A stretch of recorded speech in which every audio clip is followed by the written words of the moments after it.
हर हर महादेव, जय श्री राम। तो भाई इस समय जैसा कि मैं अखंड भारत यात्रा कर रहा हूँ साइकिलिंग से, जो कि विश्व यात्रा भी कह सकते हो और भारत की अखंड यात्रा भी कह सकते हो। क्योंकि विश्व यात्रा इसलिए कह सकते हो क्योंकि 6 देशों की यात्रा है, और अभी अखंड यात्रा इसलिए कहता हूँ क्योंकि अभी इस समय अखंड यात्रा चल रही है भारत की। तो अभी आपको जैसा कि दिखा दूँ, मेरी ये जो साइकिल खड़ी है, साइकिलिंग खड़ी है, अब ये तैयार है और अब मैं यहाँ से निकलने वाला हूँ। और मैं यहाँ 2 दिन से रुका हुआ हूँ, जैसा कि आप देख सकते हो।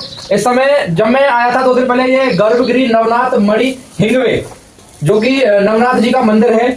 और जैसा कि आप थोड़ा घुमा के दिखा दीजिए पूरा मंदिर, जिस तरह से मंदिर बनाया गया है, इसकी सुंदरता, सारी चीज पूरा घुमा के दिखा दो। तो जैसा कि आप देख पा रहे हो भाई, बहुत ही भव्य और बहुत ही सुंदर मंदिर बनाया हुआ है। ये हमारे यहाँ पे है महाराज जी, आ जाइए जी आगे। ये हमारे हैं महाराज जी। तो पहले महाराज जी करेंगे प्रणाम। सीताराम महाराज जी। तो ये महाराज जी हमारे, मैं 2 दिन से यहाँ पर रुका हुआ हूँ और महाराज जी के पास इन्होंने मेरे को बहुत ही प्रेम दिया। और इनका यही पास में घर है, इनकी फैमिली है, इनके पास सारी चीजें हैं, खेती बाड़ी भी करते हैं और यहाँ पर जो है लोगों का उपचार भी करते हैं।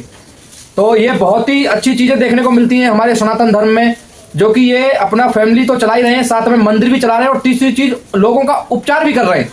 आज के दिन तो छुट्टी है क्योंकि इनको भी भाई थोड़ा रेस्ट चाहिए, इसलिए आज के दिन की छुट्टी रखते हैं।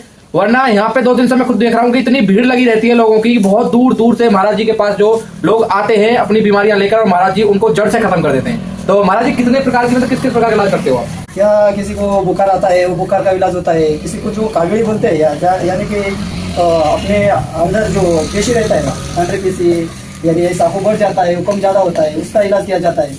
किसी को एक धड़ की बीमारी लग जाती है, यानी कि एक धड़ काम देता नहीं अपना, वो उंगली या ऐसा पड़ जाता है ना, पैरालाइज, वो पैरालाइज का यहाँ भी इलाज होता है, वो भी आयुर्वेदिक से किया जाता है। और किसी के सांध वार हो, किसी के गड़गी गुड़गी दुखते हो, वो सब उनका इलाज किया जाता है इधर। और वो भी इलाज सब इधर मुफ्त में होता है, किसी से पास 1 रुपया नहीं लिया जाता है। खाली खुद गोर गरीब की हम सेवा करते हैं, जो मन भाव से आते हैं उनको कृपा हो जाती है और वो ठीक हो जाते हैं। तो जैसा कि महाराज जी ने बताया, यहाँ पर सबसे मेन जो है, देखो जैसा कि आज की डेट में रोग चल रहा है गठिया बाय, जैसे महाराज ने बोला घुटने दर्द करते हैं, दर्द नहीं जा पाता, उसे हिंदी शुद्ध भाषा में गठिया बाय बोला जाता है। एक होता है पैरालाइज, जो एक साइड से बॉडी पैरालाइज हो जाती है, यहाँ पर पैरालाइज का भी इलाज किया जाता है। और एक होता है बुखार, जो कि बोलते हैं कि बुखार उतर नहीं रहा, बुखार शरीर में से जा ही नहीं रहा, सिर को बुखार चढ़ गया। तो भाई ऐसे अगर पेशेंट आते हैं जिनको बुखार तेज है, सिर को चढ़ गया, या फिर बुखार बॉडी से जा ही नहीं रहा, 17 की दवाई खाली, तो वो महाराज जी से जो है यहाँ पे आके इलाज करा सकते हो। सबसे मेन चीज है, किसी से पैसे नहीं लेते ये, किसी भी प्रकार के ना दवाई के ना, देखो कितनी अच्छी बात है, फैमिली है, सारी चीजें फ्री, पैसे नहीं लेते। हाँ, जो भगत अपनी इच्छा से जो मंदिर में चढ़ा जाता है प्रसाद के लिए, बस वो एक अलग चीज है जो कि प्रसाद के लिए चढ़ा दे। बाकी महाराज अपनी तरफ से ये नहीं कहते कि भाई मेरे को इस दवाई के तुम 100 रुपए भी दे दो। अब आपको दिखाते हैं अंदर जाके मंदिर।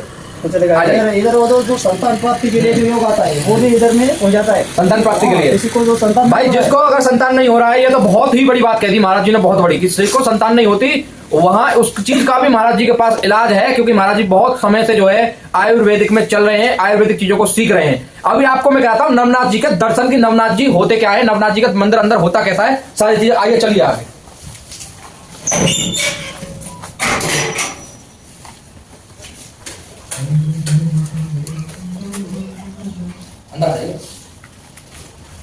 दिख रहा है पूरा। तो जैसा कि आप देख सकते हो, जो सबसे ऊपर है 3 मुख वाले, उनको बोलते हैं नवनाथ जी। और बाकी महाराज जी बताएंगे सबके बारे में। जो ऊपर दिखता है 3 मुख वाले, वो उसको दत्तात्रेय कहते हैं। दत्तात्रेय ब्रह्मा विष्णु और महेश, तीनों देवों का एक रूप होता है, उसे दत्तात्रेय कहते हैं। और ये जो बड़ी मूर्ति दिख रहा है ना, इसे मच्छिंद्रनाथ कहते हैं। हिंदी में उसे मच्छिंद्रनाथ कहते हैं, जहांगीर बाबा बोलते हैं, वही मच्छिंद्र बाबा का रूप है। और इनके बाजू में बैठा वो एक जालिंदर नाथ बोलते हैं, एक जालिंदर नाथ है। और बाजू में देखा तो कालिकनाथ जी है, तो उसका मणि नगर में, अहमदनगर जिला में बहुत बढ़िया स्थान है। उनका जन्म है हाथी के कान से हुआ है। और ये जो बाजू में इसे रेवरनाथ बोलते हैं। और ये चरपटीनाथ है, ये जो चरपटीनाथ है, जब ये नाथों की उत्पत्ति हो गई, लेकिन ये चरपटीनाथ का अभी कोई निवास स्थान नहीं है। वो अभी तक भ्रमण कर रहा है, ना ही इन महाराष्ट्र में उनका स्थान मिलता है ना कहीं, वो अभी भी भ्रमण कर रहे हैं। और बाजू में देखा है उसको गोरखनाथ जी बापू जी है। वो गोरखनाथ, उनका जो मेन स्थान रहता है वो गिरनार पर्वत पे, गिरनार पर्वत है, वो गुजरात में जो गिरनार पर्वत है उधर उनका बहुत बढ़िया स्थान है। और बाजू में देखा है तो वो गहनीनाथ है।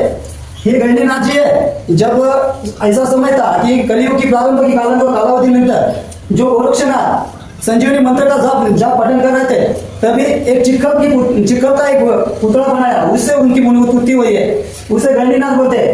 और ये नागनाथ है, और वो बाजू में देखा है तो उसे भरतरीनाथ बोलते हैं। ऐसे नौ नाथों है। तो जिस प्रकार से महाराज जी ने सारे जो नवनाथ जी हैं इनके नाम बताए हैं सारी चीजें, तो भाई उसी प्रकार से मेरे सनातन धर्म के चैनल से जुड़ो। मैं इनका सबका एक एक करके धीरे धीरे करके सबका इतिहास बताऊंगा तुम्हें कि किस प्रकार इनका क्या इतिहास रहा, क्या चीजें रही। तो हमारे सनातन धर्म से जुड़ने के लिए आप सभी का बहुत बहुत धन्यवाद। जो हमारे चैनल से जुड़ रहे हैं उनके लिए मैं अपने दिल से हार्दिक स्वागत करता हूं। और भाई जो नए हैं, जो यूजर्स आ रहे हैं, वो ज्यादा से ज्यादा हमारे सनातन धर्म से जुड़िए।